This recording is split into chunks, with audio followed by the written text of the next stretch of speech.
여러분, 이제는 기독교가 주류 계층이 아니라는 것 아시지 않습니까? 수가 주는 것보다 영광을 잃은 것이 더 두렵지 않습니까? 여러분, 교회는 경제적으로 안전하고 정서적으로 고상한 사람들을 위해 적당한 종교 서비스를 제공하는 곳이 아닙니다. 잃어버린 자들을 향해 찾아 나서는 거예요. 기다리는 게 아니라. 우리가 찾아야 할 대상이 무엇인지 분명히 우리가 알기를 원하고, 그들의 언어로, 그들의 목적, 그들의 필요에 반응하면서 우리가 다가섰으면 좋겠어요. 찾아 나섰으면 좋겠어요. 그냥 방을 붙여놓고 들어오기만 하라고, 그러면 도와줄 테니까. 아니요, 가는 겁니다.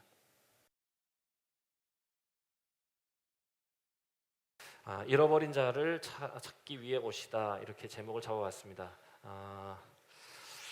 우리 교회의 주인이 누구인가 이렇게 묻는다면 질문에 대한 답은 너무 분명합니다. 우리 교회는 이제 대학교이기 때문에 우리 대학의 대표이신 총장님의 것이다. 아닙니다. 네, 그렇죠. 깜짝 놀라신 것 같아요. 대학 교회 설립을 인준하신 이사장님의 것이다. 그럴 리 없습니다. 혹은 교회에서 설교하는 목사의 것이다. 가끔 이렇게 착각하는 분들도 좀 있습니다. 혹은 이 교회를 설립하기 위하여 처음부터 애쓰신 교회의 이제 이 설립 멤버들, 처음부터 한 가족들, 이 교회는 그들의 것이다. 이렇게 생각하는 경우도 있습니다. 이게 이제 자꾸 들어오는 착각들인데, 우리는 그 질문에 대한 답을 너무 잘 알고 있죠. 교회의 주인은 당연히 예수님입니다. 근데 이 당연한 사실이 종종 이제 잊혀질 때가 있는 것 같다는 생각도 합니다. 그러니까 당연히 아니라는 걸 아는데 그러고 싶어 하는 게 있는 거죠. 담임 목사가 자기 거라고 좀 주장하고 싶기도 하고, 또 평신도 지도자들이 뭔 소리냐, 이게 내 거다, 이렇게 생각하는 것 같기도 하고. 항상 그건 그 끝을 보면 알 수 있는 것 같아요.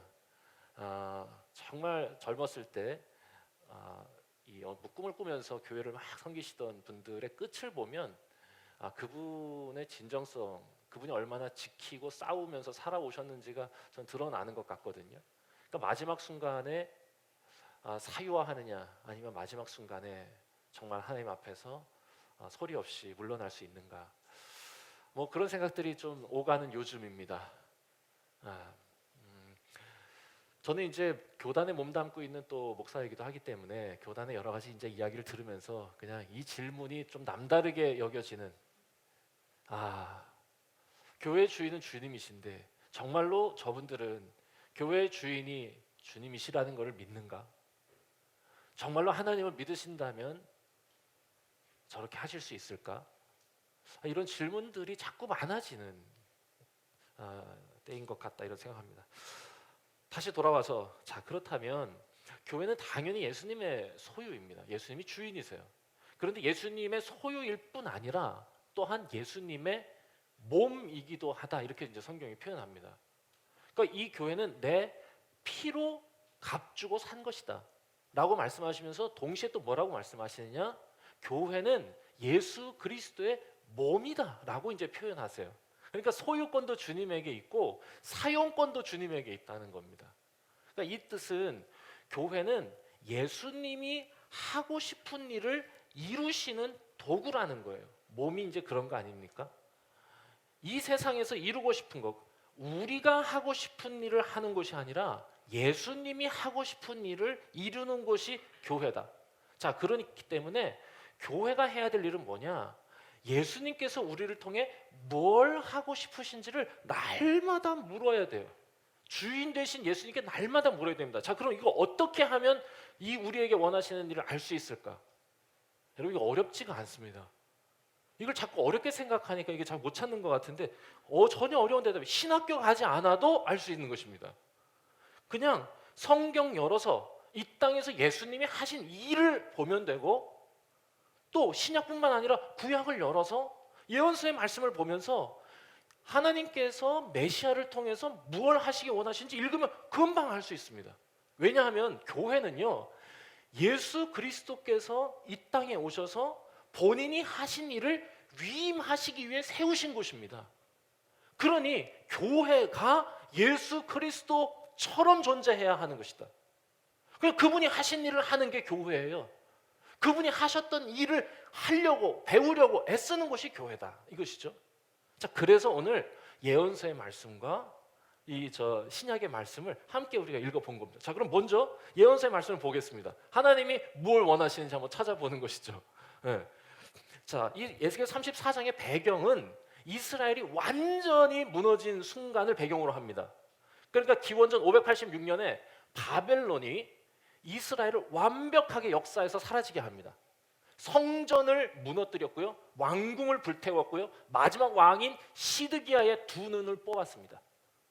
그리고는 역사에서 사라졌어요.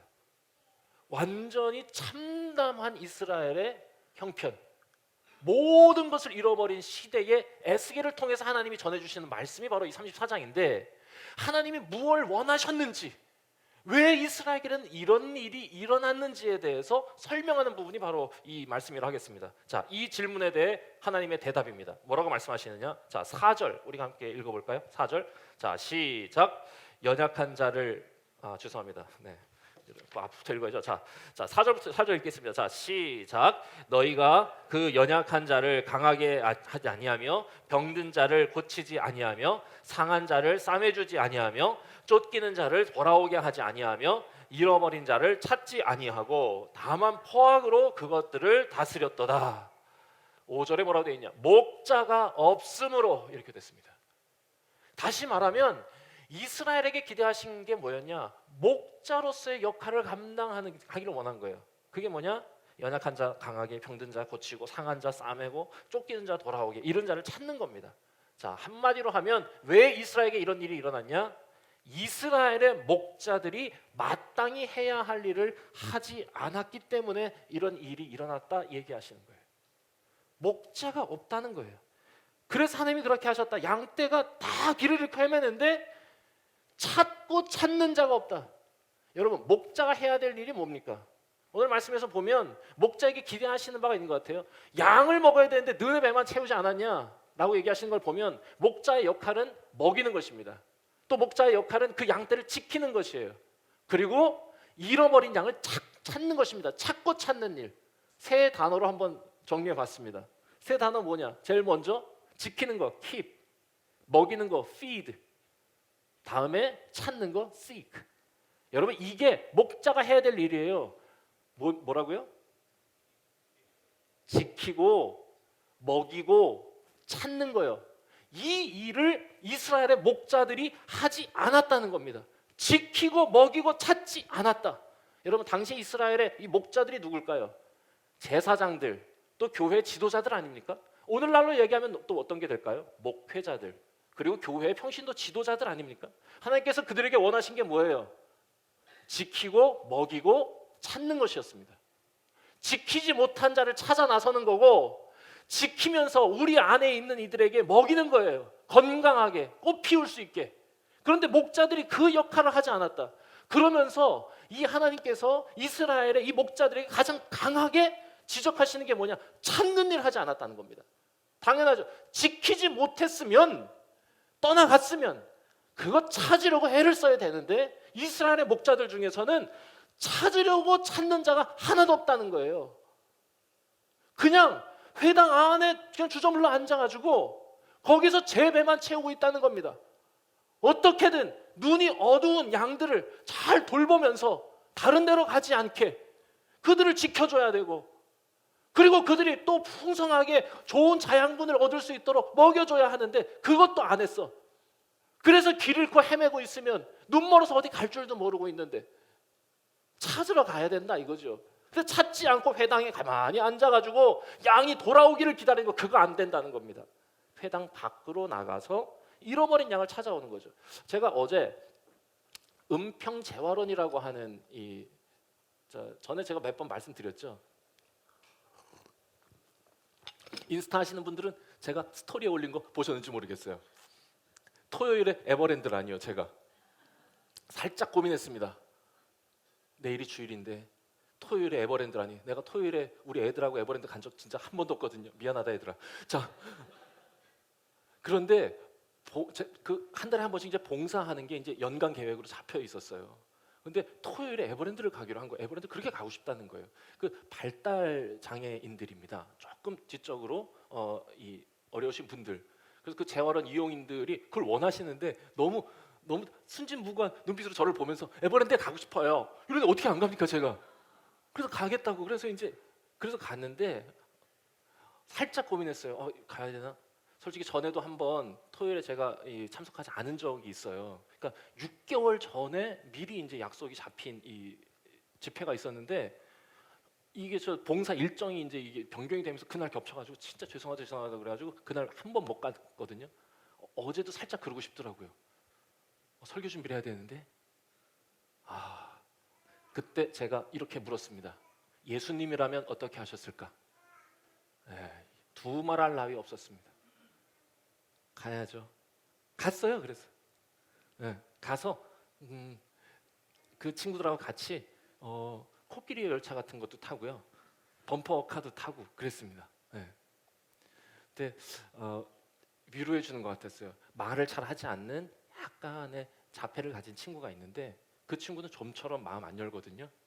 그런데요, 제가 그렇게 어렵게 왔다는 거를 그 친구가 아는지 제 옆에 이렇게 와가지고는 미루라는 친구예요. 눈도 안 마주쳐요 저랑. 그런데 제 옆에 이렇게 와가지고는 제 손을 이렇게 잡아요. 그리고 깜짝 놀랐더니 더 꽉 잡아요. 그리고 계속 팔짱을 끼고 계속 완전 껌딱지가 돼가지고 저하고 계속 돌아다니는 겁니다. 위로받는 느낌이었습니다. 그러다가 제가 뭐 이 얘기를 말씀드리려는 거 아니었는데 은평재활원에 그 이용인 중에 한 분이 그 전날 그걸 나가셨다는 거예요. 원래 나가실 수가 없는데 이거 설명이 좀 긴데 원래 그 밖에 이제 이 자립을 하기 위해서 밖에 그룹홈이라는 걸 하거든요. 그래서 밖에서 아침이 되면은 여기 오셔서 활동하시다가 다시 돌아가시고 오셔서 활동하시고 이렇게 돌아가시는데 오는 길에 사라진 겁니다. 말 잘 못하시고 의사소통이 안 되시는데 그분이 오시는 길에 둘이 같이 오다가 한 분은 조금 지각이 있으셔가지고 빨리 움직이시는데 이분은 굉장히 몸이 느리신 분인데 이분이 데리고 와야 되는데 이분이 후딱 혼자 들어온 거예요. 그래서 같이 안 왔냐 그랬더니 없네 이러더래요. 그때부터 어제가 아니 그저께죠. 그저께 저녁 아침부터 해서 나가신 거예요. 여러분 그럼 어떻게 해야 됩니까? 여러분 은평재활원의 역할은 거기 교회는 아니지만 그들을 지키고 먹이고 찾는 일입니다. 여러분 그날부터 우리가 봉사가 약속이 돼 있었고 이 이용인들을 위해서 우리가 에버랜드에 가야 되니까 같이 실은 거기에 오신 이 시설의 어른들은요 마음이 굉장히 분주하시더라고요. 그분 잃을까 봐.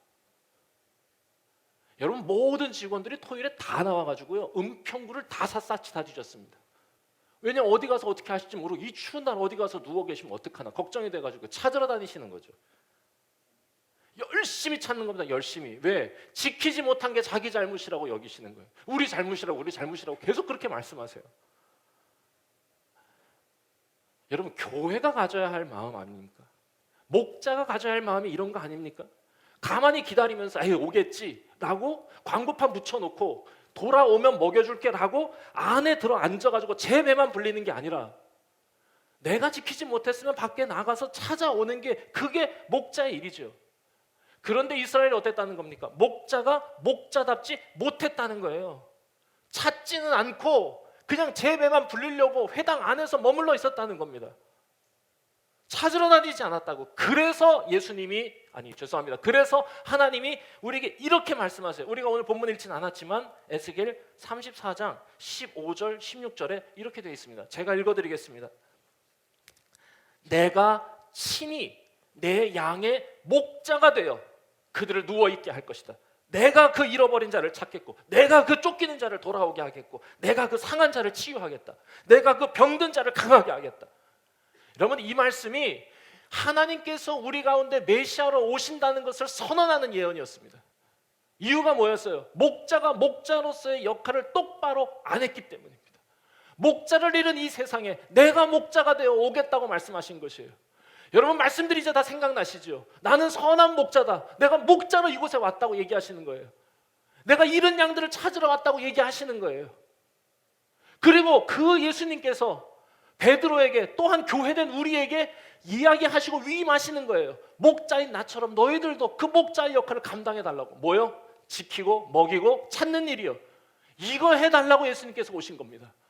오셔서 우리에게 원하시는 걸 우리에게 보여주시기 위해서 이 땅에 오셨다 이것이죠. 여러분 실제로 목자로 오신 예수님께서 이 땅에서 여러분 어떻게 하셨습니까? 목자가 해야 할 일을 마땅히 하신 거예요. 그냥 한마디로 하면 가장 두드러진 건 뭐냐? 찾으신 것입니다. 찾으러 다니셨어요. 찾으러. 회당에 광고 딱 붙이고 들어오면 고쳐줌 이라고 해놓고 기다리고 있었던 게 아니에요. 예수님은 뭐라고 표현하냐? 복음서가 모든 복음서가 공이 두루 다니셨다라고 하는 표현을 쓰고 있습니다. 예수님은 두루 다니시면서 잃어버린 양을 찾았고 약한 자들, 병든 자들을 고치러 다니셨어요. 두루 다니셨어요. 제자를 부르기 위해 찾아가셨고 그리고 고치시기 위해 찾아가셨어요. 그리고 그들에게 전해주셨어요. 회당에 오기를 기다린 게 아니라 회당에 오기 전에 그들을 불쌍히 여겨서 만나신 것입니다. 저는 이게 오늘날 우리 교회가 해야 될 일이라 생각합니다. 우리 교회가 얼마나 좋은지 전도지를 나눠주는 게 아니에요. 우리가 나가서 약한 자를 강하게, 병든 자를 치유하고 외로운 자를 위로하는 겁니다. 우울한 자의 친구가 되어주고 힘든 자에게 도울 손이 되는 거.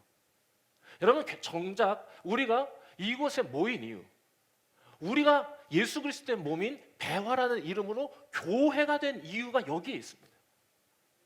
우리를 위해 교회가 존재한다고 생각할 때가 우리는 얼마나 많습니까? 이 교회는 이런 부분이 좋고 저런 부분이 좋고 이런 시스템이 있고 이런 프로그램이 있어서 우리를 위해, 나를 위한 최적의 공간으로 교회를 여기실 때가 또 우리는 얼마나 많습니까? 아니 또 목회자인 저도 그런 교회가 되게 하려고 얼마나 많은 고민을 해옵니까?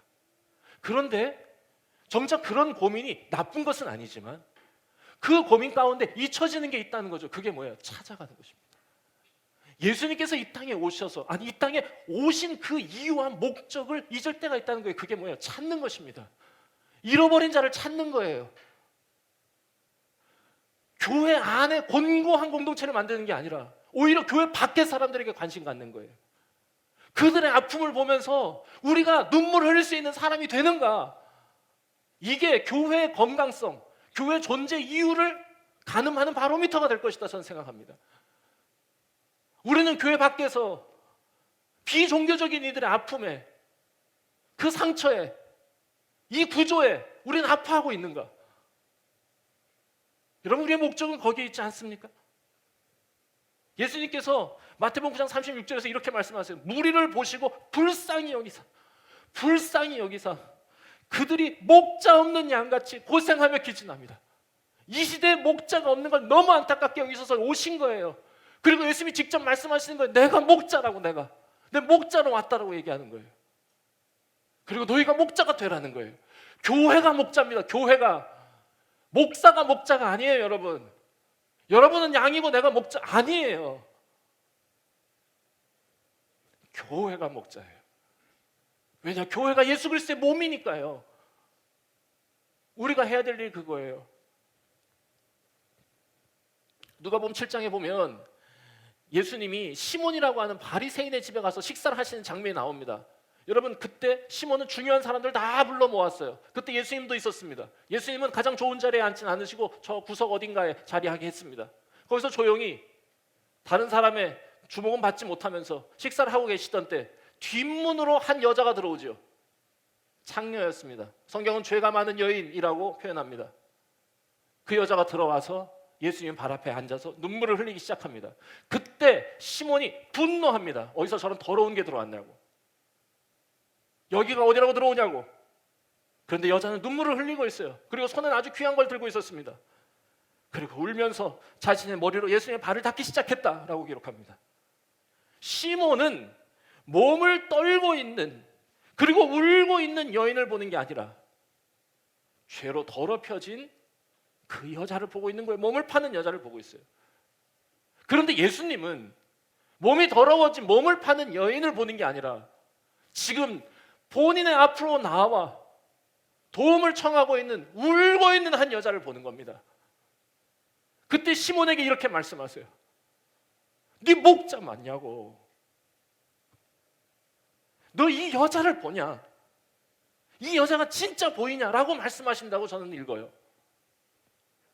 이 여자가 무슨 일을 하는 사람인지, 무슨 죄를 지은 사람인지 보지 말고 이 여자가 나에게 돌아오는 것을 제발 보아라. 무리를 불쌍히 여기신 거예요. 그러고 보니 여러분, 예수님은 안전한 사람들이 아니라 불안한 사람들이요, 경제적으로 안전한 사람들이 아니라 불안한 사람들, 또 육체적으로 건강한 사람이 아니라 아픈 사람, 정서적으로 행복하게 느끼는 사람이 아니라 우울한 사람들을 스스로 찾아가시고 그들에게 다가가셨어요. 그들을 불쌍히 여기시며 찾아가신 것입니다. 이것이 예수님의 마음이고 우리에게 품어야 한다고 이야기해 주시는 사명이기도 합니다. 예수님에게 그들이 필요했기 때문이 아니에요. 그들에게 예수님이 필요했기 때문입니다. 그래서 그들을 찾으신 거예요. 찾고 찾으신 것이다. 여러분, 저는 이제 여러분들과 함께 2020년을 새롭게 시작하려고 당회도 마치고 이제 꿈을 꾸기 시작할 겁니다. 2020년 우리 교회가 더욱 힘써서 우리가 나아가야 될 방향, 저는 여기가 아닌가. 찾고 찾는 일에 힘쓰는 것입니다. 잃어버린 자들을 향해 찾아 나서는 거예요. 기다리는 게 아니라. 여러분, 교회는 경제적으로 안전하고 정서적으로 고상한 사람들을 위해 적당한 종교 서비스를 제공하는 곳이 아닙니다. 교회를 안정적으로 운영하는 데에는 그렇게 하는 게 제격이겠지만, 주님의 몸이 되려면, 그래서 주님이 원하시는 일을 하려면 어림없습니다. 안전하고 고상한 자들의 후원을 기대하기보다 불안하고 아파하는 이들의 눈물에 반응하는 일이요, 이 일을 어떻게 할 수 있을지 함께 고민하고 함께 찾아가려고 합니다. 외로워하는 이들에게 우리는 어떻게 한 걸음 더 다가설 수 있을지를 고민하는 거예요. 그들이 어떻게 우리 교회에 나올 수 있을지에 대한 고민보다 우리는 어떻게 그들에게 더 다가갈 수 있을지 함께 고민했으면 좋겠습니다. 그게 진짜 교회가 할 일이고, 우리가 진짜 교회답게 살아가는 일 아닙니까? 그렇게 살다가 주님 만나야 우리 좀 당당하지 않겠습니까? 한번 그 일에 도전했으면 좋겠습니다. 그래서 예수님은 늘, 여러분, 회당 안에 있는 사람보다 회당 밖에 있는 사람들하고 가깝게 지내셨어요. 오늘 우리가 읽은 이 누가복음 15장의 말씀을 보니까 세리와 죄인들이 말씀을 들으러 예수님께 나왔다, 이렇게 이제 시작합니다. 이 사람들은요, 회당 안에 못 들어가는 사람들입니다. 왜냐하면 회당은요, 깨끗하고 안전한 사람들만 들어갈 수 있는 데거든요. 그런데 예수님은 그들에게 굉장히 뭔가 호의도 베푸셨고 그들에게 호감도 받으셨던 것 같습니다. 그래서 그들이 나오셔서 굉장히 가깝게 지내셨어요. 다시 말하면 회당 안에서 스스로 자신은 안전하다, 나는 하나님 나라에 가깝다고 여기는 사람들, 그들의 손을 잡고 무언가를 하시려고 하기보다 오히려 회당 밖에서 스스로 자신은 천국에서 가장 멀다고 느끼지만 하나님께로 돌아오려고 몸부림치는 자들과 함께 하셨다는 얘기입니다. 우리가 함께 해야 될 자들이 그들이 아닌가 생각해 봅니다. 예수님께서 이 땅에 오신 이유, 그들을 찾으러 오셨기 때문입니다. 세리와 죄인들이 밥을 함께 나누자고, 그리고 예수님이 기꺼이 그들의 집에 들어가서 함께 식사했습니다. 여러분, 그때 서기관들과 제사장들, 바리새인들 어디에 있었습니까? 그 밖에서 예수님을 비난했습니다. 동일한 일이 또 똑같이 있었어요. 누가복음 19장에 보면 예수님은 여리고에서 삭개오라고 하는 사람을 만나십니다. 회당 안에 있는 삭개오가 아니요, 길거리에서 뽕나무 위에 올라갔던 그를 일부러 찾아가시는 거예요. 돌아가시기 7일 전 죽음을 향해 가시던 그 시간에 굳이 여리고로 가셔서 삭개오 그 한 사람을 만나기 원하셨어요.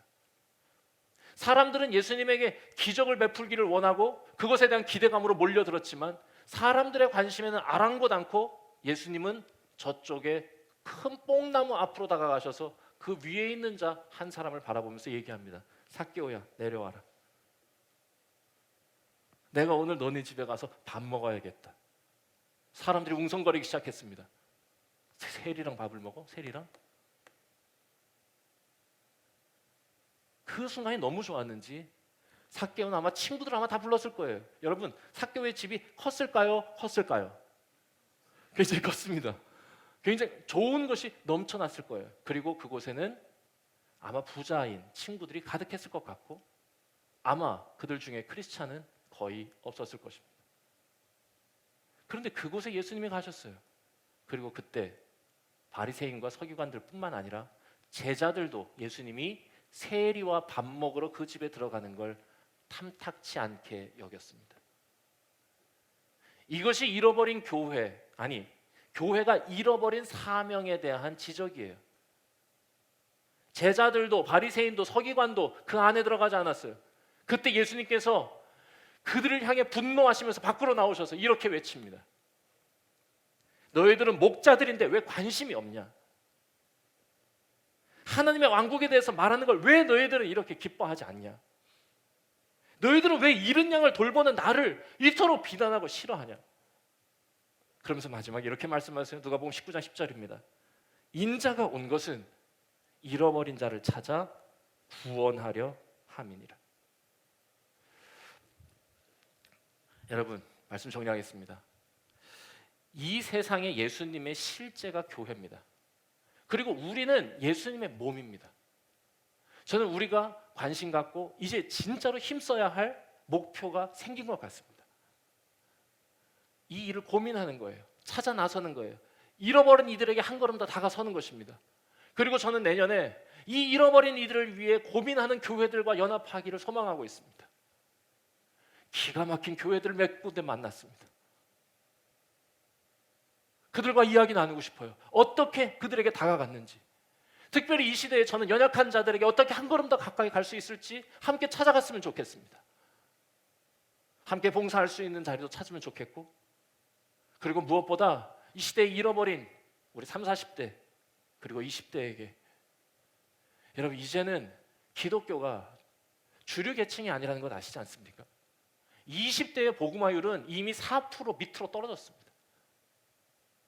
30대 말할 것 없습니다.